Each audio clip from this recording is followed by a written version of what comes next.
He's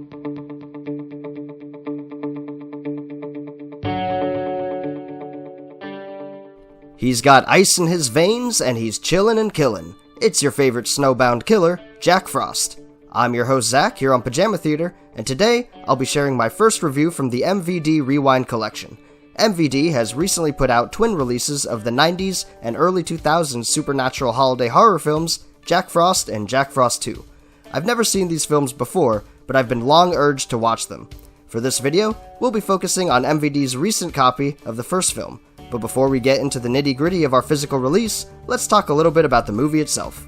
Originally released in 1997, a year before the family film of the same name starring Michael Keaton, Jack Frost, aka Attack of the Mutant Killer Snowman, is written and directed by Michael Cooney.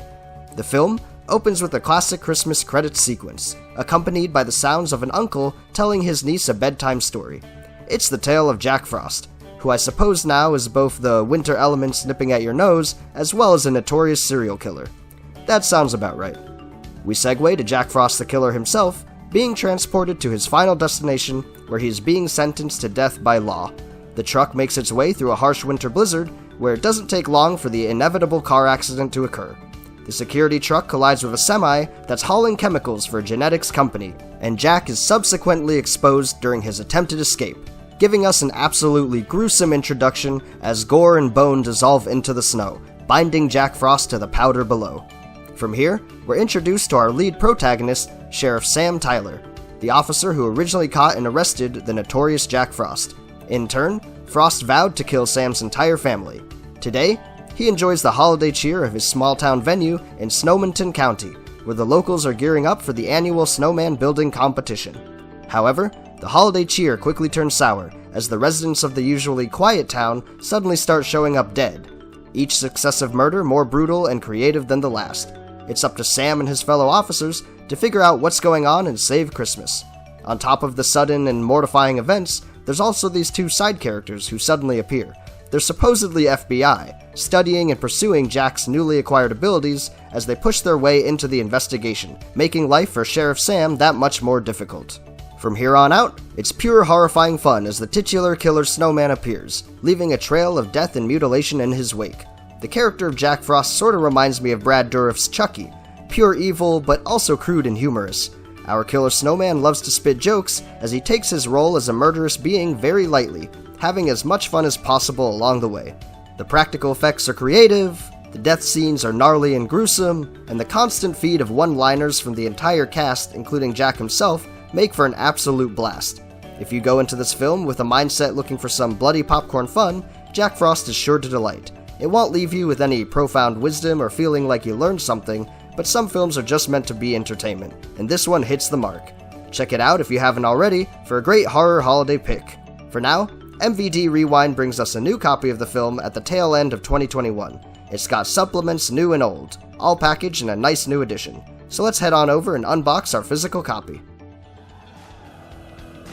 Here we are with our Blu-ray release of Jack Frost, as part of the MVD Rewind Collection. The standard style slipcover is decked out with some newly commissioned artwork, giving it a nice blend between cartoony and horrifying.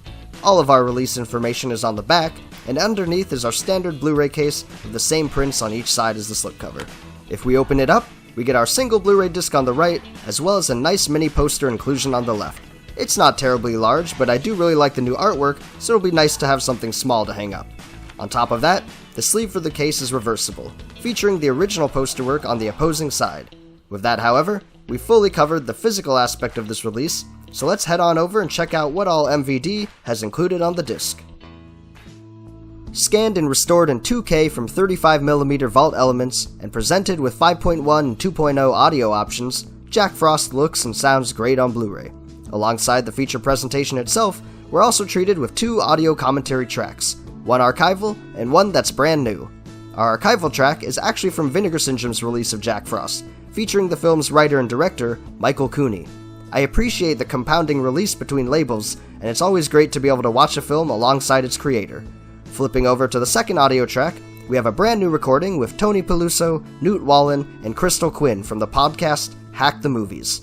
The three of them bring an energetic podcast style, making for a fun rewatch as they share all sorts of tidbits and information bouncing off each other in fluid conversation.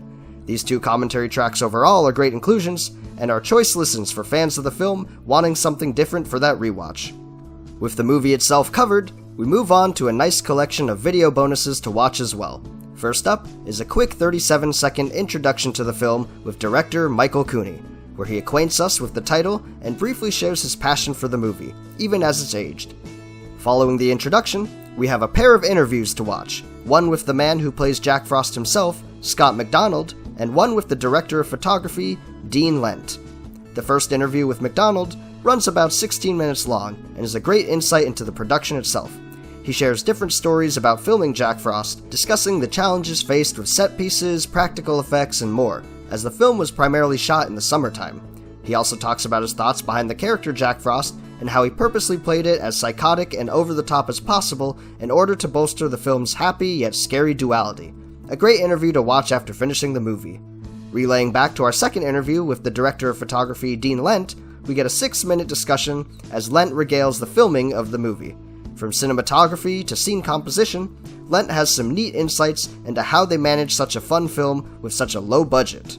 Overall, these interviews pair greatly for those wanting a peek behind the scenes. From here, however, we move into the beefiest video bonus on the disc, a 40-minute Q&A session with actor Scott McDonald and Dominic Mancini of Full Empire Promotions. Originally streamed as a live event, this video was recorded at the tail end of 2020 and is a relaxing listen as the 2 go back and forth, talking about McDonald's beginnings as an actor and his many experiences throughout his career in the film and television industry. If you're a fan of McDonald's work in particular, this Q&A is a great watch or even listen if you decide to put it on in the background. With that covered, we can finally round out our release as MVD includes a handful of bonus trailers on the disc. We of course get a theatrical trailer for the film Jack Frost, as well as trailers for other films MVD has distributed, including the sequel Jack Frost 2, The House on Sorority Row, The Dark, and Thanksgiving 1 and 3. Overall, we have a fantastic release. The included supplements are a great addition, even if some of them are archival, even pulling from the 2016 release by Vinegar Syndrome. I really enjoyed Jack Frost as a film, and I'm hopeful that the second movie is just as entertaining, even if that sentiment is beyond misguided. For now, thank you so much for joining me here on Pajama Theater. Like this video and subscribe to support the channel, and follow me on Instagram for more boutique Blu-ray goodness. Let me know down below in the comments if there's a Blu-ray release you'd like to see a review of. Until then, take care and I'll see you guys next time.